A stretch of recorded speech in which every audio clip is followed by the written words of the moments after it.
역사학자들이 가장 큰 회의감을 겪는 때는 언제일까요? 그들이 주장해온 역사적 가설들이 한순간에 무너지는 순간이겠죠. 기능이 10살이 채 되지 않았던 원시시대 당시에 위와 같은 고도의 문물들이 발견된 그 순간, 해당 시기에 만들었으리라고는 도저히 납득이 되지 않는 이 흔적들을 도대체 우리는 어떻게 받아들여야만 될까요? 고대에는 이미 현재와 견줄 만한 고도화된 문명이 있었고, 이러한 문명이 누군가에 의해서 혹은 어떠한 이유에 의해서 파괴되었고, 현재의 문명이 과거에 있던 것을 새롭게 구축한 것이라고 주장되는 지구 리셋설. 무슨 내용인지 지금부터 다룰 두 가지 이야기에서 한번 만나보겠습니다. 구독과 함께 영상에서 만나보세요.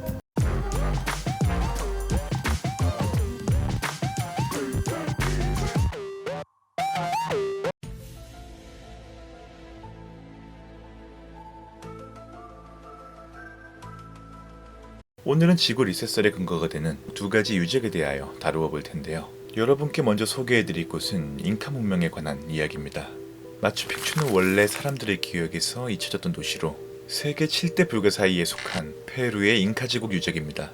하지만 오늘날 대부분의 고고학자들은 이곳이 사실 황제를 위한 사유지로 여겨졌으며 잃어버린 도시가 아닌 버려진 정원이라고 말하고 있죠.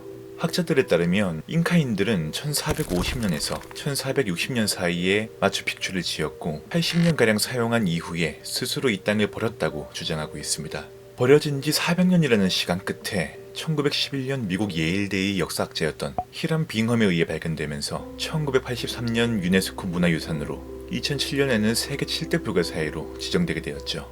대부분의 역사학자들이 동의하는 가설 중 하나는 마추픽추가 잉카 황제로부터 태양신을 숭배하기 위해 지어졌다는 것인데, 당시에 저렇게 높은 지대에 어떠한 방법으로 지을 수 있었고 왜 하필 여기에 지었으며 또 이곳을 왜 버려야만 했는지는 명확하게 알려진 바가 없습니다. 마추픽추에는 200여 개의 건축물과 유적지들이 있는데 높이 2400m 고지에 이런 돌들을 그 당시의 기술로 어떻게 운반할 수 있었을까요? 그들은 20톤이나 나가는 돌을 바위사이에서 잘라내 수십 킬로미터 떨어진 산 위로 날라 신전과 집을 지었는데, 가장 큰 돌의 경우 돌 하나 높이만 8.53m에 무게는 361톤에 달한다고 하니 당시에 이 높이에 이런 구조물을 만들었다는 게 말이나 되겠나 싶어집니다. 또 여기서 수많은 유골들이 발견된 바 있는데 해당 유골 중 80%가 여자와 아이였다고 하죠. 이들은 무엇을 위해 제물을 바쳤고 또 왜 이들을 포함해 노인과 아이들까지 남겨두고 떠나가야만 했던 것일까요? 마추픽추에는 정말 많은 미신들이 존재하지만 오늘은 해당 영상의 주제에 맞는 지구 리셋설에 관한 부분을 볼 텐데 그 내용은 상당히 의아합니다. 바로 이 마추픽추가 잉카인에 의해 처음으로 지어진 게 아니었다는 것인데요.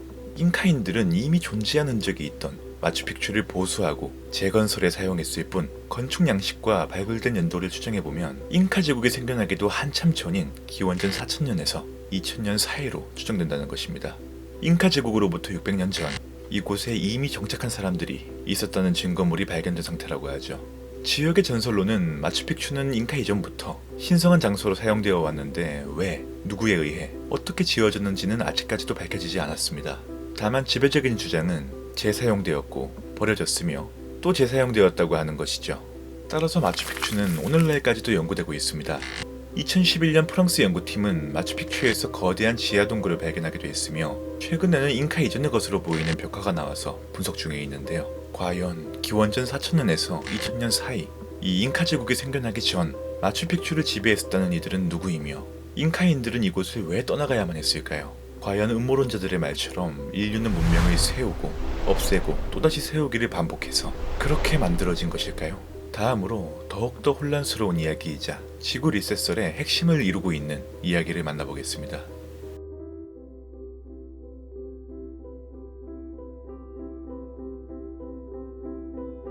퀘베클리 테페는 터키어로 배불뚝이 언덕을 뜻합니다.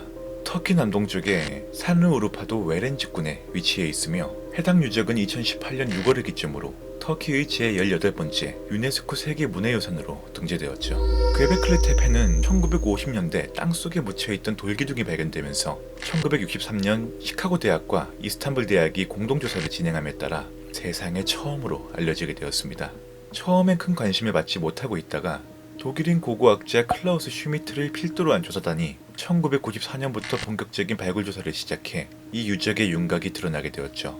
이 유적은 최고 5.5m 높이의 T자 형태의 돌기둥이 200개 이상이 늘어서 20겹으로 원을 이루는 형태를 가지고 있고, 기둥들에는 곤충과 동물들이 형상화되어 있는데요. 언뜻 보기엔 평범해 보이는 이 유적이 사람들과 학계에 큰 충격을 주는 이유는 지어진 시기가 상상을 초월하는 머나먼 과거이기 때문입니다.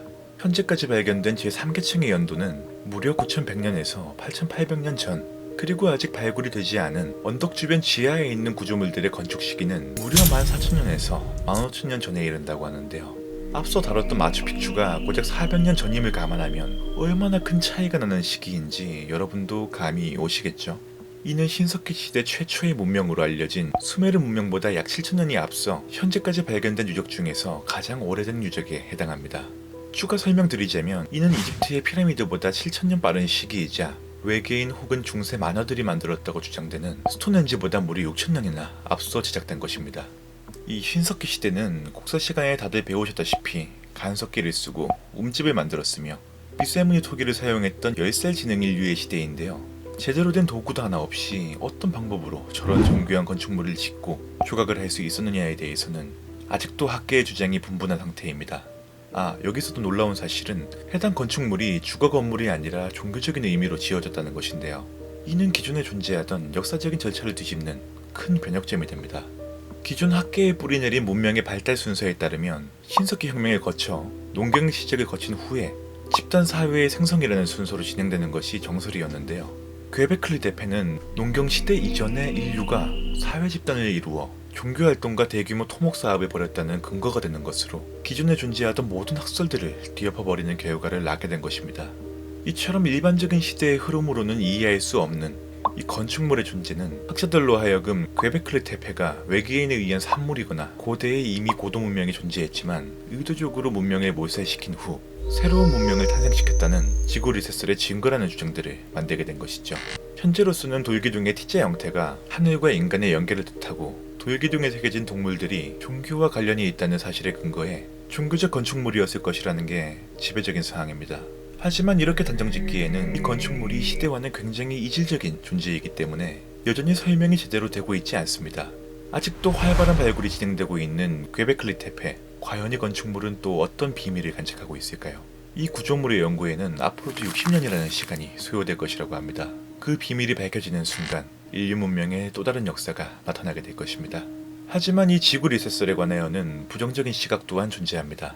이러한 논제가 백인 우월주의적 인식이 암암리에 깔려있는 허구 공상소설이라는 것이죠. 지구 리셋설은 피라미드나 나스카 지성화 같은 것들이 당시 해당 부족 인간들의 문명으로 만드는 게 불가능하다 보니 이러한 기록물들은 외계인이 준 문명일 것이라는 식인데, 이는 남미의 인디애나들이나 고대 이집트인들은 해당 문명들을 만들 능력이 없다고 간주하는 인종차별주의적인 의식이 짙게 깔린 편견이란 것입니다.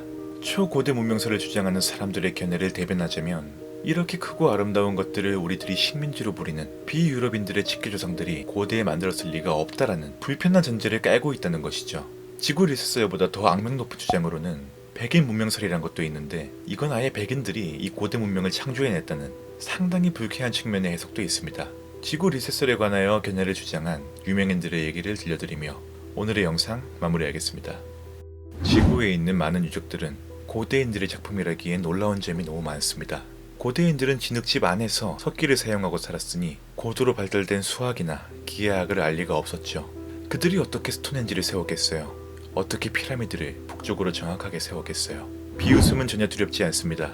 완전히 의견이 다른 사람도 두렵지 않아요.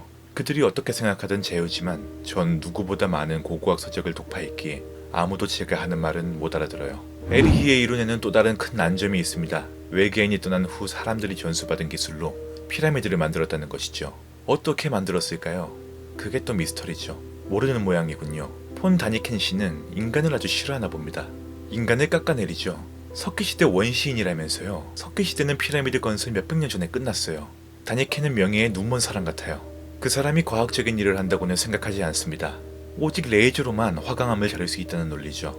하지만 구리톱이나 사막의 모래바람으로도 몇 주만 지나면 거대한 화강암이 잘라집니다. 여러분은 어떠신가요? 아득하게 기나긴 인류의 시간 속에서 우리가 보고 기록한 것이 전부가 아니겠죠. 허무맹랑하지만 마냥 흘려들일 수 없는 문명의 재구성, 지구 리셋설에 관한 이야기는 여기까지입니다. 다음 영상에서는 지구의 내부가 공동으로 내부에도 생물이 거주하고 있다고 주장되는 지구 공동설에 대하여 다루어 보겠습니다. 오늘 내용이 흥미로우셨다면 구독, 좋아요, 알람 설정 부탁드리며 다음 영상에서는 더 재미있는 내용으로 돌아오겠습니다. 스릴로팡이었습니다. 감사합니다.